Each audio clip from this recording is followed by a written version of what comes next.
Hello everyone, I'm Paul McGuire-Grimes. The story of young Emmett Till is not one that's been lost, but one that's threatened to be erased on purpose if we don't keep talking about it. The powerful new movie Till is in theaters, and I want to talk about it. This is Paul's trip to the movies.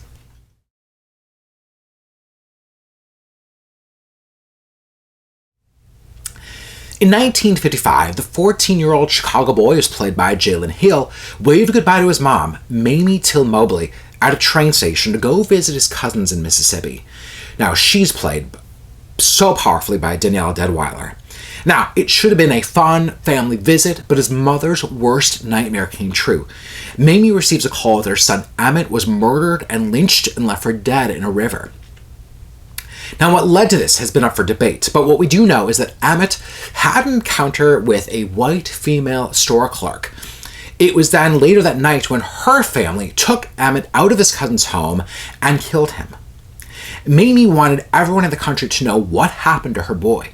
She became one of the earliest faces of the civil rights era, given the choices that she made to have an open casket funeral and the media coverage that surrounded her son's killer's trial. The film also stars Whoopi Goldberg, Frankie Faison, and Sean Patrick Thomas. Director Chinonye Chukwu co-wrote the screenplay with Keith Beauchamp and Michael Riley. She really takes a focused approach at telling this story, really shying away from the expected courtroom drama antics or even that of a sweeping epic told through the male hero. Now, instead, she channels it all through the mother's perspective.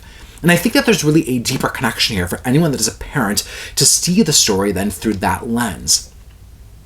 It's a heavy subject matter, and I often hear people say that they don't want to see a movie that's too heavy or too graphic. But this is a part of history that needs to be told over and over again. And I do want to tell you that there is restraint on Chukwu's part in showcasing the brutality at hand. We never see the actual beating or lynching, but we know that it's happening.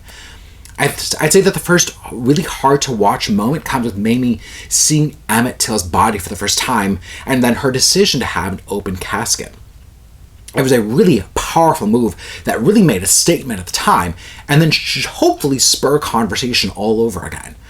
Part of the story is about grief, Black grief specifically, and how a mother is supposed to grieve when there are 1,000 voices around her telling her what to do next, telling her how to grieve, what to say at the trial, all while knowing that there is this microscope on her, as every choice will then be picked apart and examined by everyone in the country.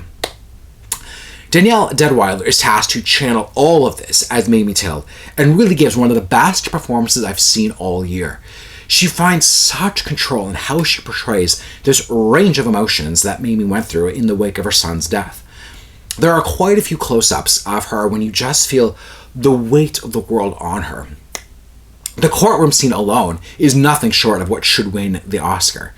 Now, Till isn't about seeking awards consideration. It's about knowing our history and how it is still happening today. And too many people in politics want to erase history, but we must see movies like this and really start a conversation that doesn't keep happening. Now, Till will be the opening night movie at the Twin Cities Film Fest on October 20th, 2022. And Emmett Till's cousins are actually based here in Minnesota and run the Emmett Till Legacy Foundation, and they will be attending the festival for a conversation after the movie. I highly encourage you to go see this movie, attend the fest, and hear this conversation. I'm giving Till 4.5 out of 5 ticket stubs. If you like my review today, click subscribe on my YouTube channel. I actually got to interview Whoopi Goldberg, Danielle Deadwyler, and Chinonye Chukwu to talk about this film, to put it all into context to today. We talk about systemic racism, systemic hate. I highly encourage you to just watch and hear what they have to say, and then go to my website, paulstriptothemovies.com, for even more reviews. Thank you so much for watching my review of Till. This is Paul's Trip to the Movies.